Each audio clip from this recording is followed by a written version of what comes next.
This is Dream Power Radio, the place where your dreams turn into reality. Here is your host, Debbie Spector-Weissman. Hello, hello, hello, and welcome to Dream Power Radio. I'm your host, certified dream life coach, Debbie Spector-Weissman. This is a place where we talk about dreams, both daytime and nighttime dreams.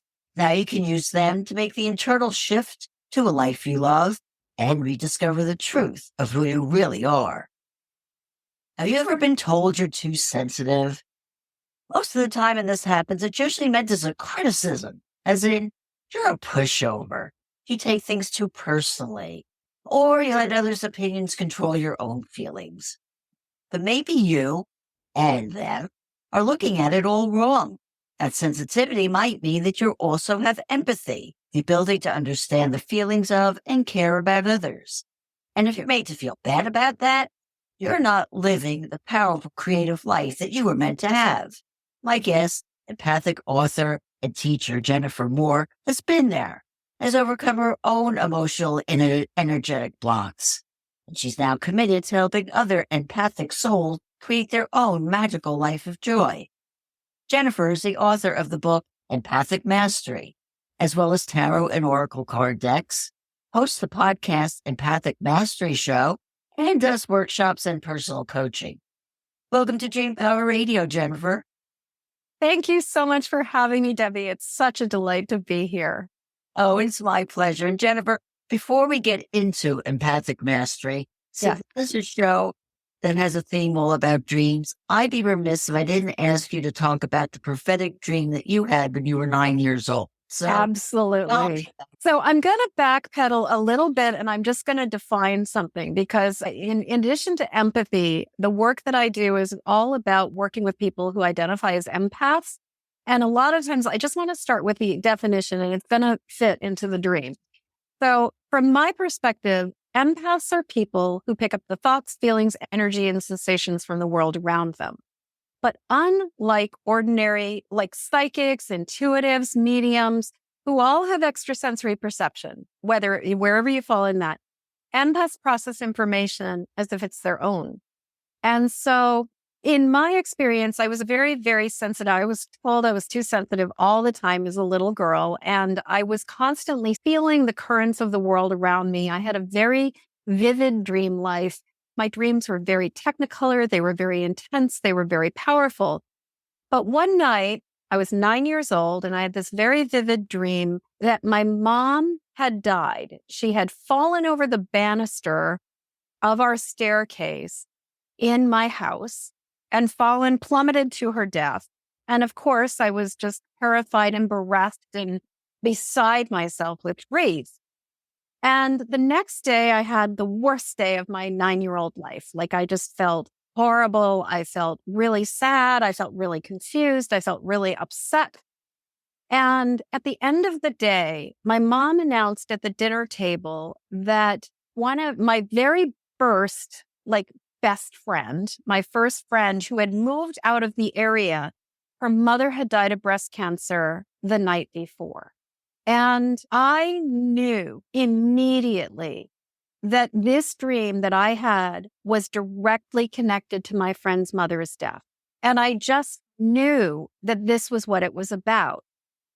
But what I did not realize at that point in time was that the way that I had this dream, that I dreamed it was my mom, not hers, is very much about the distinction between being somebody who is psychic and having psychic dreams versus somebody who's an empath and experiencing or getting information. Because I was processing this heartbreaking event as if it was my own. So instead of me having a dream where I saw my friend at her mother's deathbed and I watched her mother die, I dreamed it through my own lens and through my own filter as if I was experiencing it. And that, in my experience, is one of the biggest challenges about being a highly sensitive empath, is that empaths often cannot distinguish what's theirs and what's not theirs. Like, is this my dream or am I dreaming about somebody else's experience? And so the reason I shared the definition of empath before I started with this was just because I wanted to say, even as a small child, the way information was coming to me was being filtered through my thoughts, my experiences, my feelings. But the dream was so distinct. It was so vivid and it was so clear. I also knew that it wasn't actually about me. I got you very clear. Yeah. Did you ever have any other dreams that gave you that same impression or that same feeling? Yes. And actually, interestingly, I went through a period of time up until I was in my mid to late 30s. I would have these dreams every so often about one of my parents dying. And it never failed that when I dreamed, if I dreamed that my mom died, a woman or a female was dying. And if I dreamed that my dad died, a male died. And so I had a number, thankfully not a ton, but from the age of 9 until probably about, I don't know, the age of like 35, 36, I had a series of dreams, maybe one or two a decade, where I would have this dream. And I think the last one, I was in my mid 30s and I dreamed about my father's death. And within, I think it was 48 hours or 20. It was like right around the same time my friend, my young friend, he was only 31 years old, died very suddenly. It turns out he knew he had cardiomyopathy, but his wife did not. And so he died basically from an enlarged heart and from a heart defect. But it was a very sudden, very unexpected thing. And same time it's happening, he's dying, I'm dreaming my dad's dying. So yes, I have had other dreams. I've also had a lot of dreams where over the years where people will come to visit me or I will go and visit them and I will have phone. And then I would like pick up the phone and be like, I dreamed about you last night. And my friends would be like, I dreamed. So I've had a number of experiences of dreams of connection.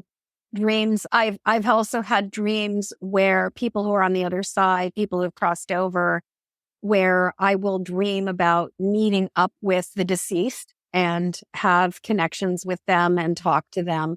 And some of them even where we both know they're dead and we're visiting with each other. Yes. That is actually a dream that a lot of people have. Yes. Who aren't necessarily empaths, but the thing that was interesting about your dreams is that dreaming about death or about people dying is a fairly common theme in dreams. Right. But most of the time, it doesn't mean that an actual person has died. It's usually death is symbolic for something else. Exactly. That is an important distinction. Exactly. Well, and I cut my teeth in the tarot. I started reading tarot cards when I was like 19 years old. And anybody who spent any time around the tarot understands that death does not mean death. It means transformation and change. But in my particular case, interestingly, pretty much any time I would dream about death, it was literally that I was having a message or I was dreaming that somebody was going to die. Somebody had actually died.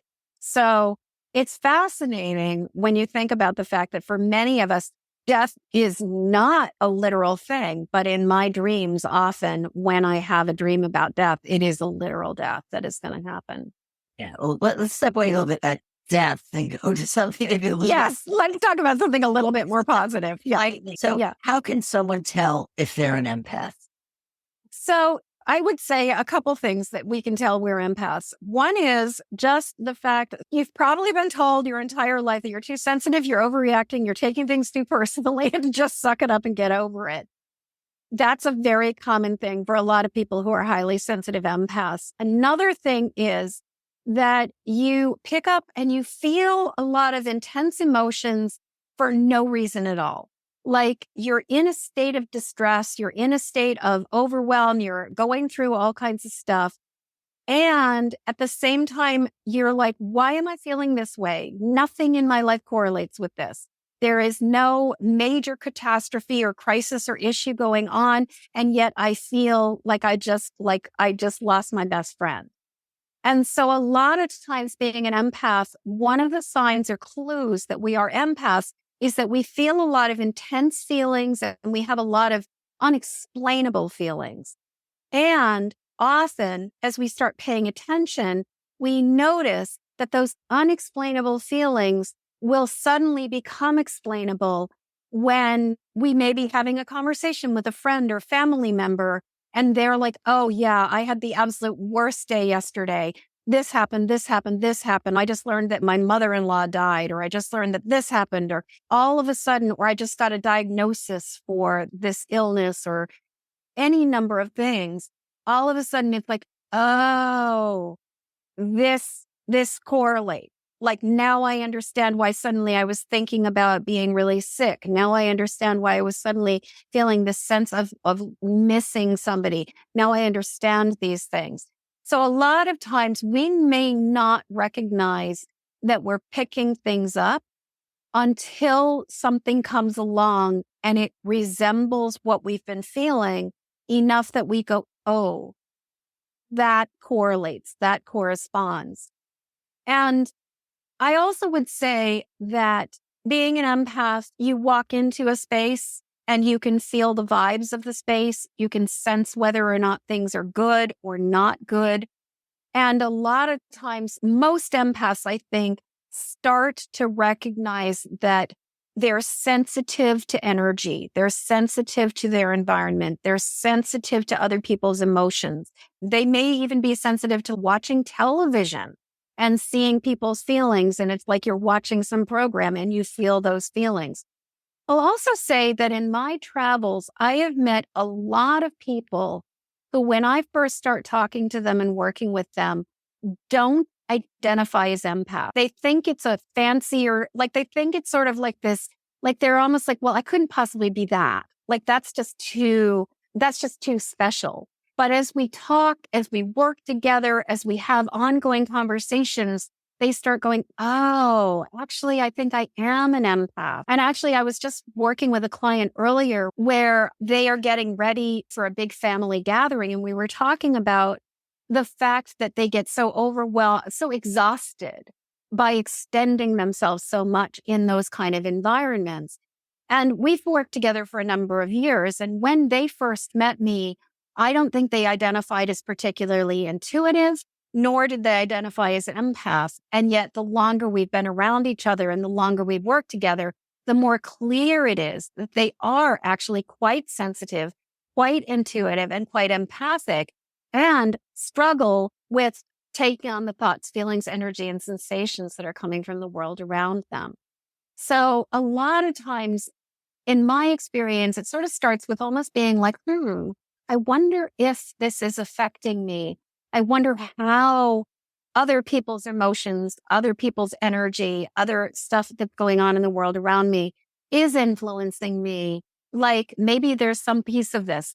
And a lot of times just to sort of even opening up that question is remarkably freeing, because when we are bogged down by the emotions and the intensity that is coming from the world around us, but don't know it, we often sort of blame ourselves, but also try to fix the problem, like think that it's all about us and that we need to fix ourselves. When a lot of times what we need to do is go, this is not mine. This is not mine. And it's safe for me to let this go. I don't need to be taking this on. I don't need to be carrying this around. Jennifer, this is so fascinating, but we have to take a short break before you're speaking about empaths with Jennifer Moore, and we'll be right back. Hi, it's Debbie. If you like what you're hearing on Dream Power Radio, I've got good news for you. There's more information, more insights, more ways for you to live your dream life on my YouTube channel, The Dream Power Experience. Check out insightful video interviews with some of the leading experts in self-growth and empowerment, plus a few videos where I share my own advice on how to break free from whatever's holding you back. So take a look at The Dream Power Experience on YouTube. Go to youtube.com/@thedreampowerexperience. Welcome back to Dream Power Radio with your host, Debbie Spector-Weissman. Yes, welcome back to Dream Power Radio. I'm your host, Debbie Spector Weissman, and we're talking about empaths with Jennifer Moore. Well, Jennifer, would you say that there are more people who are empaths that may not realize they're empaths? Absolutely. And I also really believe that the last 4 years, actually really since about 2016, that there is a great awakening that is happening on this planet, and that there are many people who are becoming more aware of their sensitivity. I mean, sure, you and I are coming from an earlier time where those of us who were into this kind of the woo stuff were considered really weird. Now there are so many more people who are in this category, in this arena, who are listening to their dreams, who are paying attention to what is going on for them. But I also really believe that as the intensity on this planet is ramping up and amplifying, and more crises are happening, we are less and less able to turn the volume down enough to not be picking it up, to not be feeling it. And what I believe is actually happening is that we are no longer able to drown out the consequences of our choices as a species. And in many ways, this great empathic awakening that I believe is happening is specifically so we can recognize that we are not individuals, that we are cells in the body of this earth, that we are all interconnected, and that everything is connected. And so what I do here in Maine impacts people in this other place, like the choices that we all are interconnected. And we need to think about our life and our choices based on the truth that we are all interconnected, that we are all interrelated, not just as humans, but we are connected to the plants, we are connected to the animals, we are connected to the rocks, we are connected to the air, the water, all of it. We're part of this whole thing. And the more and more of us who awaken to this awareness, I believe the more we're going to be able to turn the ship around and actually right ourselves as a species so that we can do things differently. Because I'm imagining, since this is a show about dreams, I've spoken to so many people, or I know so many people who've had sort of those apocalyptic dreams, like those glimpses of the direction that we as a species could go in. I believe that empathic sensitivity is the antidote to all of that. Because when we feel the impact of everything, we get to choose love, and we get to choose service, and we get to choose generosity, and we get to choose to live in a different way. The empaths are here to save the world. First, we have to save ourselves, and then we can help to save the world. But yes, I really believe that we are like an evolutionary link in the chain, that more and more of us are coming into this world with this sensitivity, because it's like, I don't know if it's like we need to save ourselves, which is part of the world. Yes. So let's say you are an empath. Yeah. How do you control it so that you don't get overwhelmed with other people's feelings? Ain't that the $1 million question you just asked? So what I would say is that it's a that's what I wrote the book about. I wrote a 5-step system to go from emotional hot mess to thriving success. And what I have found is that we didn't get this way overnight. And so rarely are we going to just suddenly be able to make it all better overnight. I mean, 380 pages of book talking about how do we navigate this. But the 5 steps, really, I'll share the 5 steps, and then I'll share a really simple exercise with you. Okay. So the 5 steps are recognize. And recognize is really about first identifying as a sensitive person and knowing what that means and how it impacts us. And then being able to recognize when we're picking things up, when we're feeling out of sorts, when something is off. And then recognize, where is this actually coming from? What is this really about? So identifying all of this, first our own identity, and then identifying our feelings, and then identifying the sources. The next step is release. And that's all about letting go of the stuff that is no longer serving us and releasing the energy that we do not need to be carrying around, to be like, oh, that is my brother's stuff. That's not about me. I do not need to be carrying his grief, his worry, his fear around. Or my bosses. That's a very common one. You got a cranky boss. You come into the office, you're feeling fine before you get there. And then suddenly it's just like, why do I feel so lousy? And you find out your boss is cranky and hungover. And so this is where we release the energy that no longer serves us. And this is both energetic and doing energy healing work like EFT tapping, other kinds of energy work, but also sometimes it's just the literal, deliberate decision to be like, you know what? Not my circus, not my monkeys, not going to deal with this. Your problem, not mine. The third step is protect. And the reason that protect doesn't go first is because if you try to create protection while you're still carrying around a lot of intensity and energy, it's going to tend to bounce off that inner shield. And so we need to let go of the stuff we've been carrying before we can truly, deeply protect ourselves. And so protection is about the energy of setting up more effective, robust filters and shields, like a more healthy aura, as well as strategic protection. Things like, it's 11 o'clock at night. I am not going to answer that drunk text. It is 5 o'clock on a Friday afternoon. I am not going to go into the grocery store and go grocery shopping right now. Like the strategic things, like what do I need to do to keep myself safer? What do I need to do to protect myself?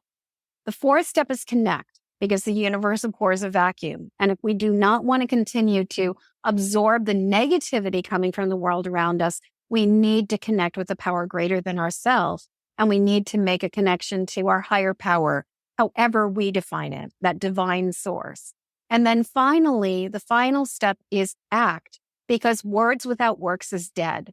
And so no amount of thinking and, contemplating is going to really do the trick until we take actual action. And so act is about implementing these steps in our life, doing things in a different way, even things like not just rushing into rescue, but clarifying, asking for permission, saying, it seems like you might be having a really hard time. Would you like some help?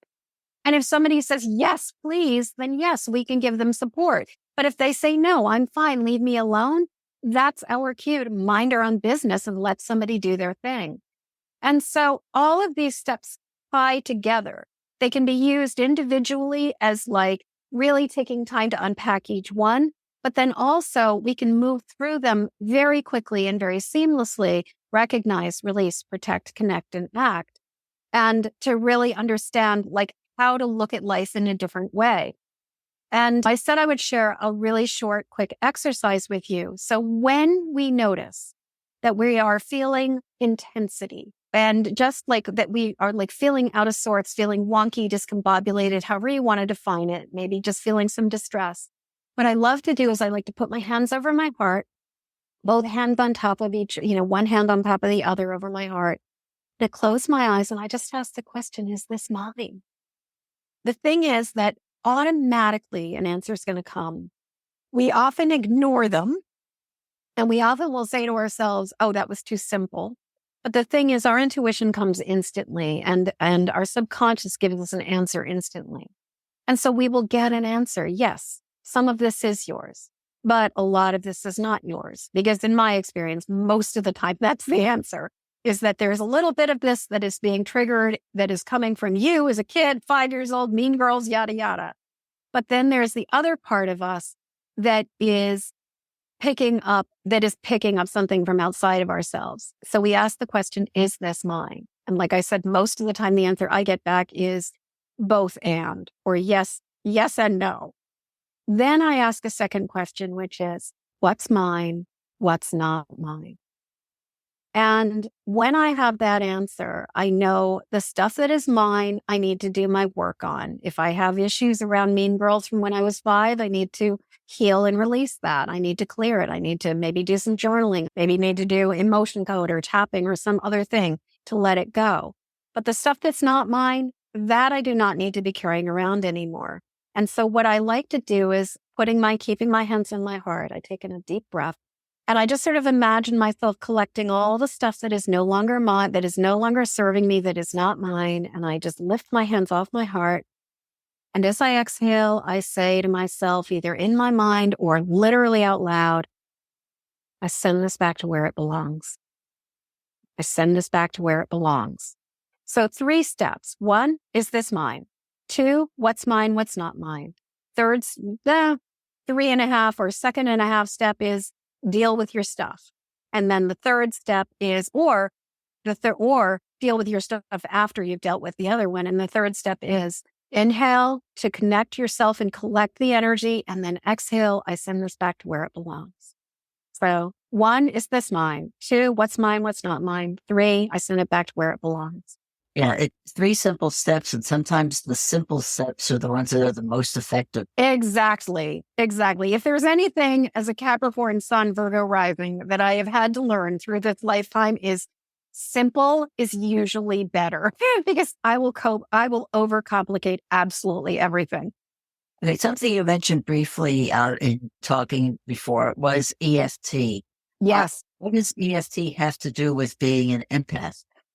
So EFT, which stands for Emotional Freedom Techniques, is one of the most powerful healing modalities I have ever encountered in my entire life. So much so that I fell in love with it and became a master trainer for EFT International. What it does, and this is not just for empaths, this is for everybody, but EFT regulates our dysregulated nervous systems and allows us to calm our nervous systems down. The thing about empaths is that we are very, very frequently and easily dysregulated by the energy that is coming from the world around us. And when we are in a state of reactivity and fight or flight, we lose our capacity to have perspective. And we are much more vulnerable and susceptible to picking up and reacting to the thoughts, feelings, energy, and sensations that are coming from the world around us. So I find EFT is remarkably effective for both helping us to discern what is ours, what is not ours, what are we feeling versus what is somebody else feeling. Because for one thing, it literally will calm the amygdala, the fight or flight mechanism in our brain down and help to re-regulate our nervous system. And when we get out of fight or flight, we get out of that tunnel vision, we get out of that myopic way of looking at the world, and we start to be able to see things with more clarity. And so that allows us to relax. It allows us to detach. It allows us to have perspective about what is our job, what is our responsibility versus what is not. Also, tapping is spectacularly effective at releasing both mental, emotional, and physical distress from our bodies, our minds, and our hearts, and as well as specific past events and memories that we carry around. And many empaths have a tendency to be very porous and very sort of spongy. And so we tend to hold on to and carry a lot of energy, a lot of emotions, a lot of thoughts, a lot of feelings, often that aren't even ours. EFT, tapping, emotional freedom techniques, is an incredibly effective technique for releasing the stuff that is no longer serving us. And while I think this is especially, having a tool like this is especially helpful for anybody who identifies as a highly sensitive person or an empath or an intuitive or even a creative person. This is a tool that is good for any human being. Actually, it's also good for animals. I've used it with many pets very, very effectively. So it's great with small children. It's great with animals. I've not ever done it for a plant yet, so I can't speak on behalf of a plant, but I've actually done tapping before. This is going to sound pretty woo, but I've done tapping for an area where there was a lot of geopathic stress from blasting. And as a result, there were a lot of accidents that kept happening in this one area. And so a friend and I at one point just did some tapping. So it's possible, like it's not just humans who can benefit from this. Anything where energy has gotten out of alignment, where the frequency is distorted, tapping resets the energy and sort of clarifies and smooths out the frequency. Jennifer, I have so many more questions to ask you, but we're just about out of time. I just have this one final one. Okay. People find out more about you and your work. Awesome. Fortunately, I have a really simple system for this, and that is that empathicmastery.com will take you to everything. Empathic Mastery books, or book, not books, empathicmasterybook.com will take you to all of my books and those resources. empathicmasteryshow.com will take you to the podcast, where at this point in time, I think we've got like 80, as of the recording of this episode, there's at least 80 episodes. By the time this airs, it might be 90 or more episodes that are all about what it's like to live as a highly sensitive empath in this world, all the ways that this impacts our lives, and tools and solutions to really make a difference for ourselves and for others in this world. So empathicmastery.com, empathicmasterybook.com, and empathicmasteryshow.com. And if you haven't figured it out, my handle on all the social media, including TikTok, Instagram, Facebook, is at Empathic Mastery. Well, Jennifer, thank you so much for being on Dream Power Radio today. Debbie, thank you so much for having me. This has been such a delightful conversation, and I could talk with you for hours. I know we could go share like all kinds of sharing of notes. So thank you so much for having me. Oh, it is my pleasure. Perhaps we'll do it again. That would be wonderful. Okay. We've been speaking about empaths with Jennifer Moore. I hope you've enjoyed today's program. If so, please hit that subscribe button so you don't miss out on any future episodes. Until next time, this is Debbie Spector-Weissman saying, sweet dreams, everybody. You've been listening to Dream Power Radio with your host, Debbie Spector-Weissman. For more information on Debbie or to sign up for her newsletter, go to dreampowerradio.com. This has been Dream Power Radio.